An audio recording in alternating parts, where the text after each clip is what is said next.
Olá pessoal, sou a professora Tatiane de Oliveira e vim aqui nesse vídeo falar para vocês sobre os fenômenos bioquímicos, pós-mortem. Ou seja, o que acontece com o músculo para ele se transformar em carne. Primeiro vale lembrar, da questão da composição da carne. Lembrar que a carne ela é constituída em sua maior parte por água, e por proteínas. Isso aqui é importante, são essas proteínas, por conta do que vai acontecer, com a carne com relação a esse processo de transformação do músculo em carne. Vale lembrar que a contração muscular ela também tem uma relação muito grande nessa fase, tá? Então, a gente lembra que para contrair, a gente precisa da ação de proteínas, das miofibrilares lá, a miosina, a quitina, a tropomiosina e a troponina, certo? E também é necessário para a contração muscular energia em forma de ATP e o cálcio, São atores importantes aí para a contração muscular. Uma vez que eu tenho o cálcio aqui ligado na troponina C, isso aqui me permite a liberação da quitina para que ela se junte aqui com a miosina e a gente tenha a contração muscular. Bem, essa fase, esses fenômenos bioquímicos que acontecem para transformar o músculo em carne, ela é dividida em 3 fases. Ela, que a gente chama de fase de pré-rigor, de rigor mortis e de pós-rigor, tá? E essas fases aí a gente chama de transformações pós-abate, que são essas modificações aí bioquímicas e, consequentemente, modificações estruturais, tá? Que vai acontecer aí nesse músculo para que ele se transforme em carne.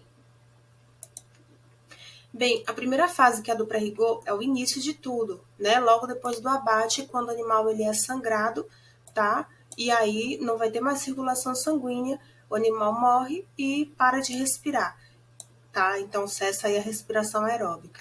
Nessa fase, o músculo ainda está macio e está flexível. Com o tempo, as células vão tentando manter a homeostase e elas vão começar a utilizar a reserva, tá? Só que chega uma hora que essa reserva aqui ela diminui também a concentração de ATP, só que tem um aumento da concentração de ácido lático. E de onde é que veio esse ácido lático? Veio justamente do consumo da reserva, tá? Desse glicogênio aí, que levou a essa produção de ácido lático. Isso é importante porque esse ácido lático vai modificar o pH do meio. E aí, o pH que antes era lá de 7, 7,3, agora ele vai para 5,3 a 5,5. Isso aqui vai levar a uma inibição das enzimas glicolíticas. Então, vai parar de vez, a produção de energia. O cálcio também, ele vai ficar solto no sarcoplasma e, consequentemente, ele vai estar livre aí para se ligar com a troponina C, permitindo a ligação da quitina com a miosina e, consequentemente, favorecendo a instalação do rigor mortis, que é a contração muscular irreversível. Então, nessa fase aqui, a carne ela vai estar, o músculo ele vai estar duro. Só que, com o tempo, gente, por conta dessa mudança do meio, esse aumento da concentração de cálcio e redução do pH, a gente favorece aqui a ação das proteases, que são responsáveis pelo processo de maturação da carne. Tá? Então, esse músculo vai deixar de ser músculo e agora vai virar carne por ação dessas enzimas, que são as calpaínas e catepsinas. O que elas fazem? Elas vão degradar a proteína, principalmente quem? A quitina e miosina, que é quem está favorecendo aí a contração muscular irreversível, tá? E aí eu tenho um aumento gradativo da maciez dessa carne. Por esse processo de ação dessas enzimas, a gente acaba tendo alteração de pH. Então, aquele pH que estava mais ácido, ele vai começar a aumentar. Então, numa carne normal, se a gente for avaliar o estado de conservação dessa carne, ela tem que estar nesse intervalo de 5,8 a 6,2 de pH. Já uma carne com um pH de 6,4 já é indicativo de consumo imediato.